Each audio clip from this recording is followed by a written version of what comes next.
कल हमारे ऑफिस के सामने एक बहुत बड़ा भयंकर एक्सीडेंट हुआ। पर कहते हैं ना, चाखो राखे साइयां मार सके ना कोई। उस एक्सीडेंट में किसी को भी एक खरोच तक नहीं आई। पर आज के वीडियो में मैं आपको कुछ ऐसे ही हिंदी की कहावतें और मुहावरे इंग्लिश में बताने जा रही हूँ जो हम ऑलमोस्ट डेली यूज़ करते हैं अलग अलग सिचुएशन में। जैसे एक सिचुएशन ये हुई, फिर दूसरा हम लोग ये बोलते हैं ना हमेशा, खरबूजे को देखकर खरबूजा रंग बदलता है। तो ये सब कुछ कहावतें हैं जो हम अक्सर यूज़ करते हैं। आज हम जानेंगे कि इंग्लिश में इन्हें क्या कहते हैं। तो चलिए आज का वीडियो हम इसी कहावत से शुरू करते हैं। चाको राखे साइयां मार सके ना कोई। इसे इंग्लिश में कहते हैं whom the God keeps no frost can kill। फिर कुछ लोगों को देखा होगा खुली आंखों से सपने देखते हैं। क्या मतलब होता है खुली आंखों से सपने देखना? मतलब कि खाली सपने ही देखते हैं, हमेशा सपने देखते हैं। उन्हें बस सपने ही देखने आते, काम करना नहीं आता।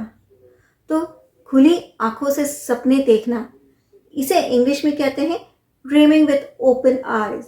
आई होप मेरे बॉस ये वीडियो ना देखें। पता है, एक तो इतने ऊंचे पोस्ट पे हैं, सबके सीनियर, ऊपर से इतने तुनक मिजाज हैं, गर्म दिमाग के हैं कि उनसे कुछ बात करने में बनता ही नहीं है। कुछ डिस्कस कर ही नहीं सकते क्योंकि पता ही नहीं चलता कि कब वो गुस्सा हो जाएंगे। तो उनके लिए हमारे ऑफिस में हमेशा कहा जाता है, एक तो करेला, दूसरा नीम चढ़ा। अब इसी कहावत को अगर इंग्लिश में कहना होगा तो कैसे कहेंगे? A pimple upon an ulcer. Pimple तो पता ही होगा क्या होता है, और उसमें भी अल्सर, दोनों ही एकदम बहुत बुरे हैं। तो a pimple upon an ulcer. अब जब बात चली रही है तो गड़े मुर्दे मत ही उखाड़िए तो अच्छा है। मत ही पूछिए कि ऑफिस में क्या क्या होता है और कैसे कैसे कोलीग्स हैं। अच्छे हैं, बहुत अच्छे हैं, पर कहते हैं ना, गड़े मुर्दे मत ही उखाड़िए तो अच्छा है। अब ये भी तो एक कहावत ही है। इसको इंग्लिश में कैसे कहेंगे? इसको कहेंगे let sleeping dog lies. Let sleeping dog lies, that means गड़े मुर्दे मत उखाड़ो। अच्छा, एक और कहावत है जो अक्सर मेरे ऑफिस में यूज किया जाता है, वो है घोड़ा घास से यारी करेगा तो खाएगा क्या। आपने भी ये यूज किया होगा कहीं ना कहीं। कहाँ किया है कमेंट सेक्शन में मुझे बताइएगा। फिलहाल तो मैं आपको ये बताती हूँ कि इस कहावत को, घोड़ा खाए अगर घास से यारी करेगा तो खाएगा क्या, इसे इंग्लिश में क्या कहते हैं? The horse that befriends with grass starves। कि खरबूजे को देखकर खरबूजा रंग बदलता है। इसे इंग्लिश में आप इस तरह से कहेंगे सोसाइटी मोल्ड्स मैन। अगर कोई अच्छा काम कर रहा है तो हमें भी अच्छा काम करना चाहिए। बुरे को देख के बुरा मत बनिए, अच्छे को देख के अच्छा जरूर बनिए। आजकल के बच्चों को देखा है कितना मोबाइल पर रहते हैं, कितना भी समझा लो उनको कोई फर्क ही नहीं पड़ता। मेरे घर में भी जो मेरा नेफ्यू है ना, हमेशा मोबाइल पकड़े रहता है।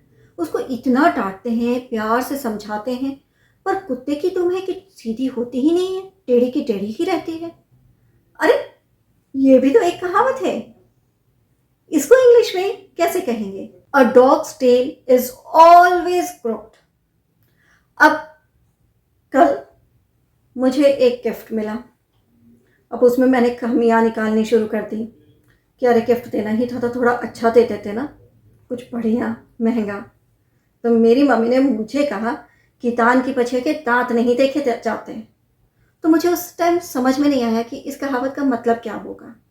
तो उन्होंने मुझे समझाया कि जो चीज़ आपको फ्री में मिल रही है उसके बारे में कुछ गलत नहीं बोलना चाहिए। वो तो आपको मिल ही रही है ना, तो उसके उसके बारे में क्यों गलत कहे। जो मिल रही है उसको ले लो, उसमें भी कमियां निकालना। तो दान की बछिया के दांत नहीं देखे जाते, इसी को इंग्लिश में अगर कहना होगा तो मैं उसको कहूंगी beggars and borrowers could not be choosers. Right? कि उनके पास सिलेक्शन का टाइम नहीं होता। अब इसका मतलब ये नहीं है कि मैं बेगर हूँ, ओके, या मैंने उधार लिया है। ये तो एक कहावत है, इसमें बेगर्स भी आ सकते हैं और बोरोवर्स भी आ सकते हैं, कि जब हम किसी को दान देते हैं तो ये नहीं देखा जाता कि कितना दान दिया है, दान इम्पॉर्टेंट है। उल्टा चोर कोतवाल को टाटे, ये तो काफ़ी कॉमन है और काफ़ी बार यूज़ भी करते हैं। इसे इंग्लिश में आप इस तरह से कह सकते हैं, the pot calls the kettle black. हंसी आती है बट यही है इसके इंग्लिश में। अच्छा, वर्ल्ड कप चल रहा है क्रिकेट का, मुझे तो लगता है कि इंडिया ही जीतेगी। तो मेरा जो कलीग है उसने कहा रुक जाओ, अभी दिल्ली बहुत दूर है। दिल्ली बहुत दूर है, ये भी तो एक कहावत है। इसको इंग्लिश में कहते हैं the destination is still far of. Delhi दूर है या अभी दिल्ली दूर है, दोनों एक ही है, कि अभी से कुछ डिसाइड करने की ज़रूरत नहीं है, बहुत समय है, जब समय आएगा तब देखा जाएगा। ओके, बट मुझे तो अभी ये देखना है कि आपको ये वीडियो कैसा लगा। कमेंट सेक्शन में मुझे बताइए। अगर आपको अच्छा लगा, आपके लिए इंटरेस्टिंग रहा और इन्फॉर्मेटिव रहा तो इसे लाइक करें और शेयर भी ज़रूर करें। आई एम श्योर आपके लिए ये वीडियो इंटरेस्टिंग होगा और इन्फॉर्मेटिव भी रहा होगा। तो जल्दी से वीडियो को लाइक कीजिए, शेयर कीजिए और हमारे चैनल को सब्सक्राइब करना ना भूलें। अगर आपने अभी तक बेल आइकन को प्रेस नहीं किया है तो अभी कीजिए, क्योंकि तभी आपको हमारे अपकमिंग वीडियोस के नोटिफिकेशन इमीडिएटली मिलेंगे।